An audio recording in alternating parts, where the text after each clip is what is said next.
नमस्कार, मी सवितास किचनमध्ये तुम्हा सर्वांचं खूप खूप खूप मनापासून स्वागत। आज आपण पोह्यांपासून पुरी बनवणार आहोत। पोह्यांपासून बनवली जाणारी पुरी एकदम साधी आहे, सोपी आहे, झटपट बनवून तयार होणारी आहे। शिवाय ही चवीला पण एकदम मस्त लागते।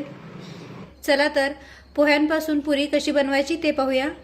तर इथे मी 1 वाटी पोहे घेतले आहेत। हे तेच पोहे आहेत जे आपण कांदा पोहे बनवण्यासाठी वापरतो। आता हे पोहे आपण एका बाउल मध्ये टाकूया।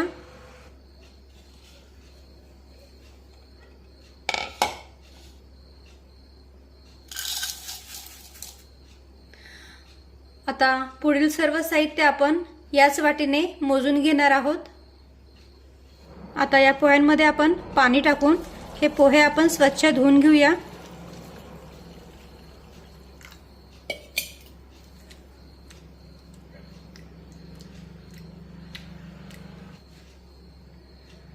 तर पहा, पोहे मी स्वच्छ धुवून घेतले आहेत। आता या पोह्यांवर आणखीन थोडंसं पाणी शिंपडून घेऊया।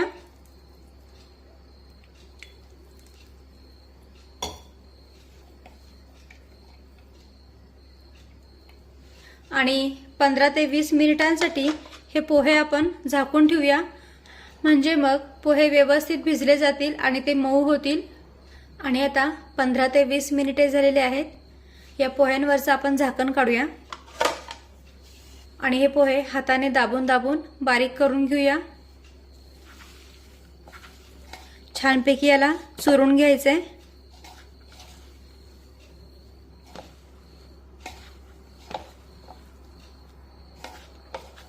पोहे आपले छानपैकी मऊ भिजलेत। तर पहा, इथे मी पोहे हाताने दाबून दाबून असं बारीक करून घेतलेले आहेत। तुम्ही पाहू शकता, याचा असा लगदा बनवून तयार झालाय।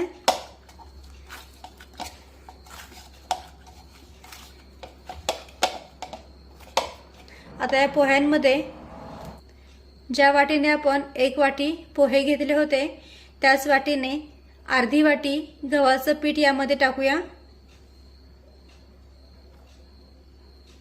गव्हाच्या पिठामुळे काय होईल, या मिश्रणाला बाइंडिंग छान येईल। त्यानंतर पुरीला खमंग आणि खुसखुशीतपणा येण्यासाठी अर्धी वाटी बेसन पीठ यामध्ये टाकूया। त्यानंतर यामध्ये अर्धा चमचा ओवा टाकूया। ओवा हातावर चोळून या पिठामध्ये टाकूया, म्हणजे मग त्याचा फ्लेवर पुरीमध्ये छानपैकी उतरेल।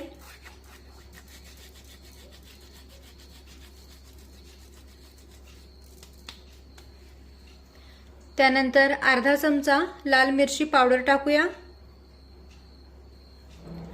अर्धा चमचा जिरेपूड टाकूया। अर्धा चमचा धनेपूड। त्यानंतर अर्धा चमचा गरम मसाला पावडर। त्यानंतर 1 ते 1.5 चमचा पांढरे तीळ टाकूया। पाव चमचा हिंग टाकूया। त्यानंतर इथे मी 3 ते 4 हिरव्या मिरच्या आणि 7 ते 8 लसूण पाकळ्या मिक्सरमध्ये वाटून घेतलेल्या आहेत। तर हे मिरचीचं वाटण सुद्धा यामध्ये टाकूया।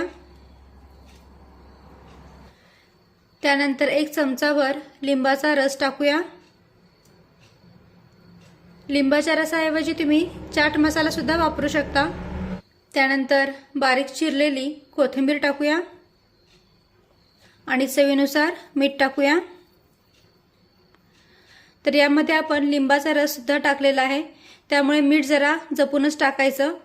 जरी चाट मसाला टाकला तरीही मिठाचं प्रमाण जरा बेतानेच टाका, कारण चाट मसाल्यामध्ये सुद्धा मिठाचं प्रमाण असतं। आता हे सर्व साहित्य व्यवस्थित मिक्स करून घेऊया। सुरुवातीला यामध्ये पाण्याचा वापर बिलकुल करायचा नाही। हे सर्व साहित्य कोरडेच व्यवस्थित मिक्स करून घ्यायचे।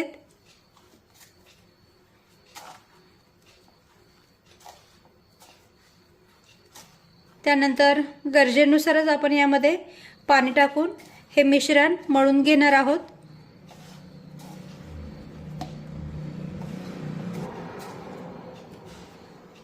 तर पहा, पोह्यांमध्ये सर्व मीठ मसाले अगदी व्यवस्थित मी मिक्स करून घेतलेले आहेत। सर्व साहित्य छान एकजीव झालेलं आहे।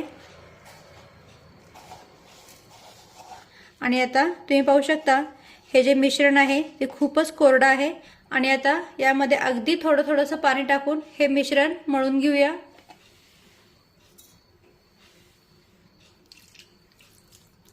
अगदी थोडंसं पाणी टाकायचं आहे, एकदम पाणी टाकू नका।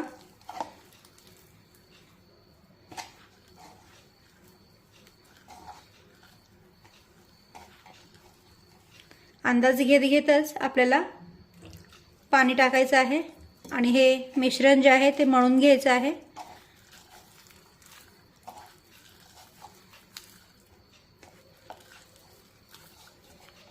तर पहा हे मिश्रण मी छानपैकी मळून घेतलेलं आहे। जसं आपण पुरीसाठी पीठ मळून घेतो ना त्याच पद्धतीने हे पीठ सुद्धा मी मळून घेतलेलं आहे। आता या पिठावर चमचाभर तेल टाकूया आणि पुन्हा एकदा व्यवस्थित मळून घेऊया।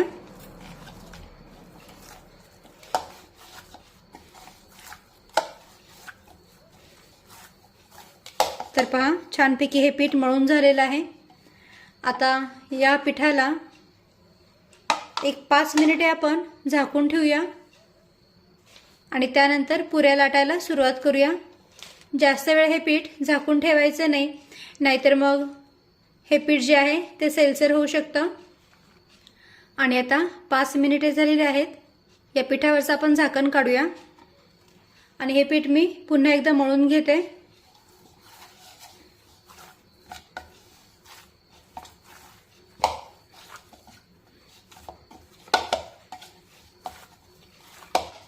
तर पहा हे पीठ मी पुन्हा एकदा छानपैकी मळून घेतलेलं आहे। आता लगेचच आपण पुऱ्या लाटायला सुरुवात करूया। तर पिठाचा एक छोटासा गोळा काढून घेऊया, त्याला हातावर असं गोल गोल फिरून घेऊया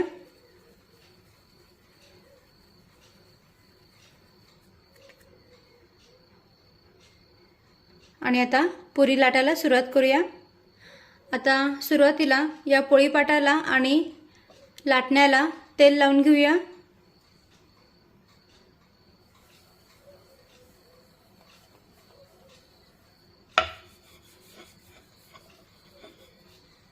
त्यानंतर हा पिठाचा गोळा या पोळीपाटावर ठेवूया आणि याला लाटून घेऊया।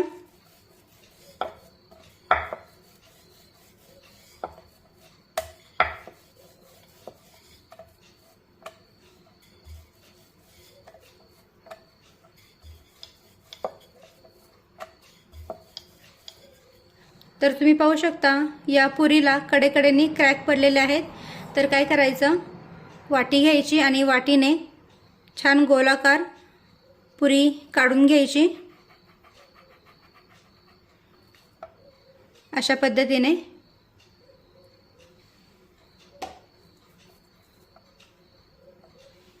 पहा छान गोल गोल पुरी बनून तयार झाली।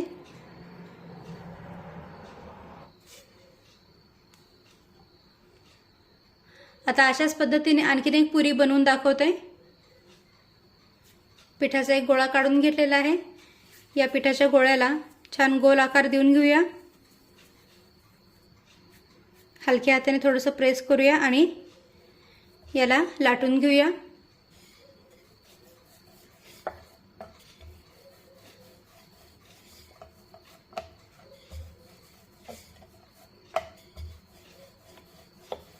आणि आता वाटीने छान गोल आकाराची पुरी पाडून घेऊया।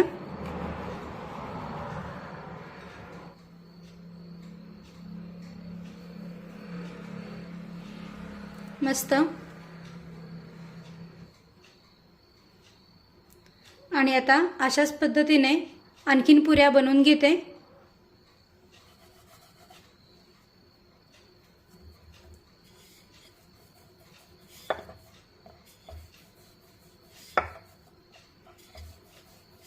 एक दोन पुऱ्या लाटून झाल्या की मग लाटण्याला आणि पोळीपाटाला तेल लावून घ्या आणि मगच पुरी लाटा, म्हणजे मग पुरी व्यवस्थित लाटता येईल।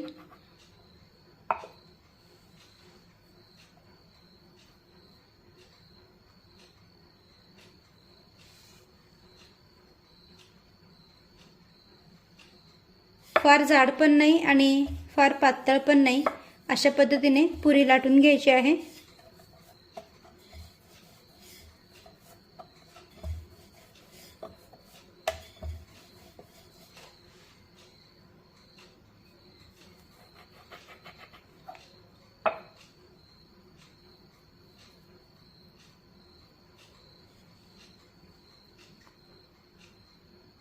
तर पहा, इथे मी तुम्हाला दाखवण्यासाठी 4 ते 5 पुऱ्या लाटून घेतलेल्या आहेत। आता या तेलामध्ये छानपैकी आपण तळून घेऊया।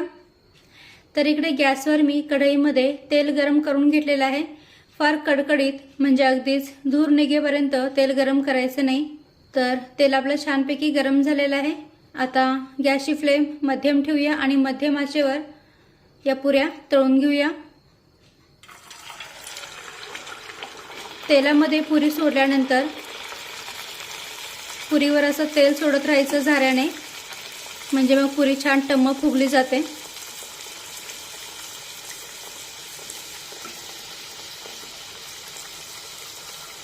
आणि गॅसची फ्लेम मध्यमच ठेवा। तर पहा, पुरी आपली छान टम्म फुगली आहे। पलटून घेऊया।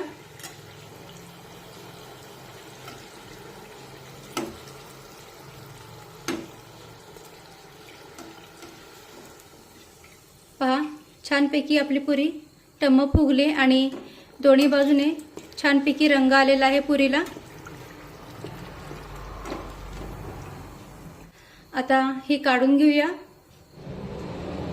चाळणीमध्ये काढून घेते, म्हणजे मग यातलं जे एक्स्ट्राचं तेल आहे ते खाली निथळून जाईल। आता आणखीन एक पुरी तेलामध्ये तळून घेऊया। झाऱ्याने पुरीवर तेल सोडत राहायचं, म्हणजे मग पुरी छान टम्म फुगते। तर पहा, ही पुरी सुद्धा छान टम्म फुगलेली आहे, तुम्ही पाहू शकता। आणि दोन्ही बाजूने छानपैकी तळली पण आहे, रंग पण सुरेख आलेला आहे पुरीला।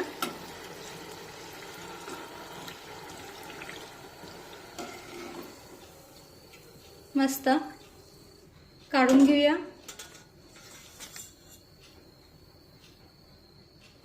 आता राहिलेल्या सर्व पुऱ्या अशाच पद्धतीने तळून घेऊया।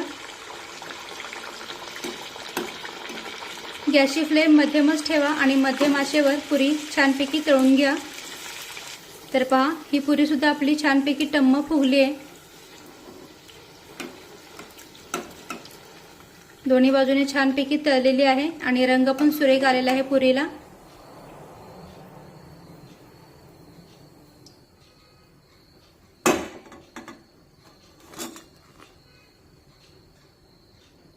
तर पहा, सुरुवातीला आपण या ज्या 5 पुऱ्या बनवल्या आहेत त्या सर्व पुऱ्या छान टम्म फुगल्या आहेत आणि मस्तपैकी रंग आलेला आहे यांना। आणि आता अशाच पद्धतीने राहिलेल्या सर्व पुऱ्या मी पटापट बनवून घेते। तर इथे आपल्या पोहा पुरी बनवून तयार आहेत, तुम्ही पाहू शकता। एकदम मस्तपैकी या पुऱ्या बनवून तयार झाल्या आहेत। हे पहा, दोन्ही बाजूने छानपैकी रंग आलेला आहे पुऱ्यांना, छानपैकी तळल्या आहेत आणि सर्व पुऱ्या छान टम्म फुगल्या पण आहेत, तुम्ही पाहू शकता।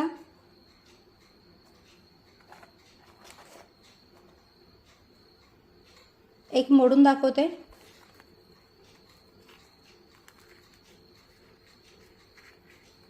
हे पहा, त्यामुळे या पुऱ्या तुम्ही सकाळी नाश्त्याला किंवा मुलांना टिफिनमध्ये सुद्धा बनवून देऊ शकता। अगदी साधी, सोपी आणि झटपट बनवून तयार होणारी ही रेसिपी आहे। तर तुम्ही सुद्धा अशा पद्धतीने पोहा पुरी नक्की करून पहा। व्हिडिओ आवडला असेल तर व्हिडिओला प्लीज लाईक करा, शेअर करा आणि सबस्क्राईब करायला विसरू नका। थँक्यू।